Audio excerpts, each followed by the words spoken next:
말씀은 사도행전 20장 17절에서 38절까지 말씀인데요. 17절에서 24절까지만 읽도록 하겠습니다.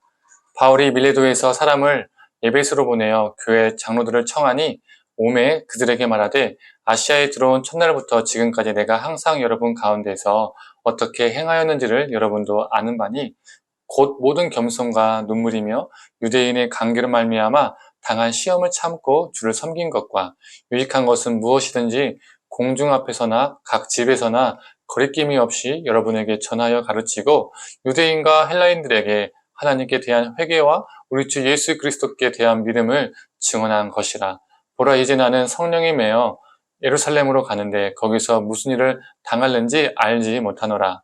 오직 성령이 각 성에서 내게 증언하여 결박과 환난이 나를 기다린다 하시나 내가 달려갈 길과 주 예수께 받은 사명 곧 하나님의 은혜의 복음을 증언하는 일을 마치려 하면은 나의 생명조차 조금도 귀한 것으로 여기지 아니하노라.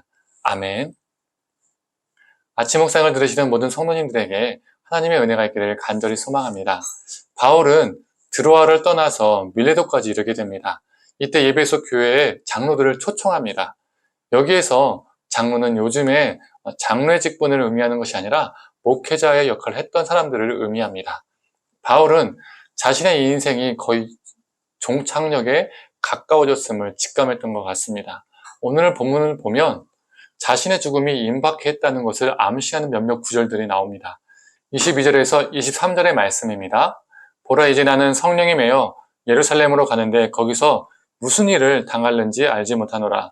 오직 성령이 각 성에서 내게 증언하여 결박과 환난이 나를 기다린다 하시나. 지금 예루살렘으로 가는데 자신에게 환난이 기다리고 있다라고 말을 하고 있습니다. 심지어 바울은 25절에 보면요, 이렇게 말합니다. 이제는 여러분이 다 내 얼굴을 다시 보지 못할 줄 아노라. 앞으로 얼굴을 다시 보지 못한다는 것은요, 무엇을 의미할까요? 고난을 넘어서요, 죽을 수도 있다는 겁니다. 지금 우리의 만남이 내가 죽을 수도 있기 때문에 마지막 만남이 될 수도 있다라고 말하는 것이죠. 그러니 예배소 장로들을 모아놓고 설교하는 바울의 마음은 어느 때보다 진실하고 애절했을 겁니다. 마치 그의 설교는 유언과도 같았습니다. 죽음을 앞둔 사람이 자신의 삶을 돌아보듯이 바울은 오늘 설교에서요, 자신의 사역을 돌아봅니다. 19절에 보면 그는 장로들에게 겸손과 눈물로 주님을 섬겼다라고 고백합니다. 27절에는 주저하지 않고 하나님의 뜻을 예배소에 전했음을 또 말합니다. 31절에서는 3년 동안 밤낮으로 쉬지 않고 각 사람을 눈물로 훈계했던 것을 또 고백합니다. 33절에서는 누구의 은이나 금이나 옷을 탐내며 일한 적이 없다라고 말합니다. 즉 바울은 예배소에서 했던 모든 사역이 돈을 위해서, 생계를 유지하기 위해서, 아니면 또 다른 욕망을 위해서 한 것이 아니라 진실과 성실로 눈물로 겸손으로 행하였음을 고백하고 있는 것이죠. 왜 바울은 예배소 장로들에게 이런 말을 했을까요? 자기가 인정받기 위해서 그런 걸까요? 자기의 사역을 자랑하기 위해서였을까요? 당연히 아니겠죠. 이제 예배소 성도들과 또 예배소 교회 지도자들은 바울을 보지 못하게 됩니다. 바울이 없는 그 상황을 이용해서 미혹하는 사람들이 분명히 나타날 수 있기 때문이죠. 바울은 오늘 본문에서 그들을 사나운 일이라고 표현하고 있습니다. 그렇기 때문에 바울은 내가 없을지라도 굳건하게 믿음을 지키고 내가 살아왔던 것처럼, 내가 사역했던 것처럼 너희도 그렇게 살아가고 너희도 그렇게 사역하길 소망한다 라는 마음으로 그들을 권면하고 있는 겁니다. 또한 바울은 32절에 예배소 장로들과 성도들이 하나님의 말씀 안에서 굳게 설 것을 당부합니다.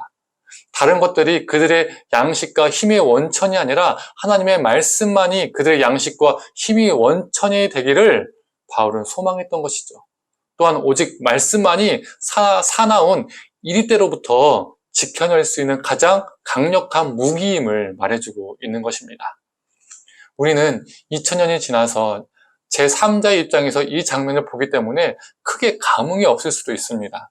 그러나 곧 긴 이별을 해야 하는 사람들끼리 이 말을 듣고 말하고 있을 때, 이 말이 오고 갔을 때 바울의 마음과 장로들의 마음은 어떠했을까요? 가슴이 미어졌을 겁니다. 실제로 37절에서는 목을 안고 다 크게 울었다라고 기록하고 있죠. 특히 24절의 말씀은 그들의 마음을 더욱 미어지게 했을 겁니다. 24절의 말씀입니다. 내가 달려갈 길과 주 예수께 받은 사명 곧 하나님의 은혜의 복음을 증언하는 일을 마치려 하면은 나의 생명조차 조금도 귀한 것으로 여기지 아니하노라.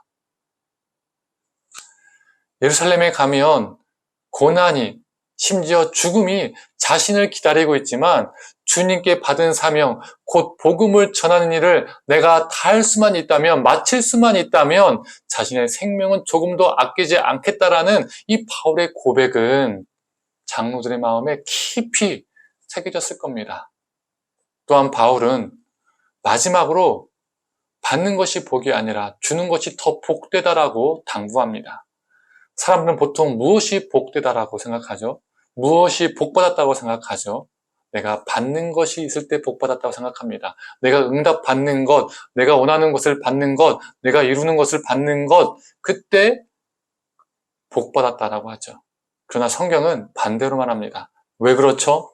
우리 주님이, 우리 예수님이 내어주시는 삶을 살았기 때문입니다. 우리 성부 하나님, 우리 성령 하나님도 내어주시는 분이시기 때문입니다. 우리의 것을 내어주는 것이 비교할 수 없을 정도로 더욱 복됨을 믿습니다.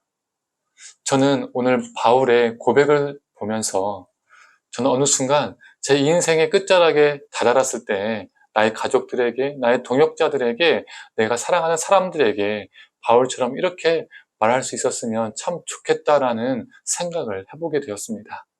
나의 인생을 돌아볼 때 하나님 앞에 참 진실되게 살았다. 하나님의 말씀을 사모했고 그 말씀을 더욱더 바르게 전하기 위해서 바로 알기 위해서 발버둥 쳤고 또 그것들을 사람들에게 전하기 위해서 열심히 살았다. 그리고 돈을 위해서 하나님을 섬긴 것이 아니라 복을 받기 위해서 하나님을 믿은 것이 아니라 내 자신의 물질, 시간, 결실 등을 나의 정성 등을 내가 참 내어주면서 살았구나. 이런 고백을 하면서 인생의 끝자락을 맞고 싶다라는 생각을 해보게 되었습니다. 인생의 끝이 다가오는데도 욕심과 탐욕만이 남아있고 다른 이들에게 정말 내어줄 것이 없는 그런 인생이라면 참 불쌍한 거죠. 성도님들, 우리의 인생이 오늘 바울의 고백과 같기를 소망합니다. 하나님을 사랑하고 말씀 앞에 발버둥 치다가 복음을 전하다가 우리의 것을 내어주며 살다가 하나님의 때에 하나님의 부르심을 받는 저와 성도님들이 되기를 간절히 소망합니다. 함께 기도하겠습니다. 하나님, 자신의 삶의 끝자락에 다다랐음을 느낀 이 바울이 에베소 교회 장로들을 모아놓고 진실한 고백을 하게 됨을 보게 됩니다.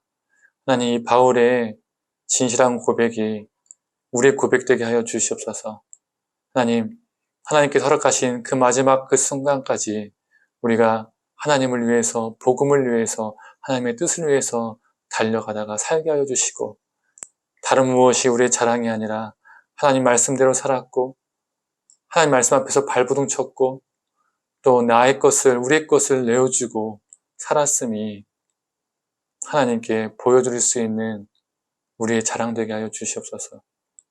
그것을 우리가 만족하고 기뻐할 수 있게 하여 주시옵소서. 그렇게 우리의 인생의 끝을 맞이할 수 있는 참 아름다운 존재 되게 하여 주시옵소서. 감사드리며 사랑에 많으신 예수님의 이름으로 기도드립니다. 아멘.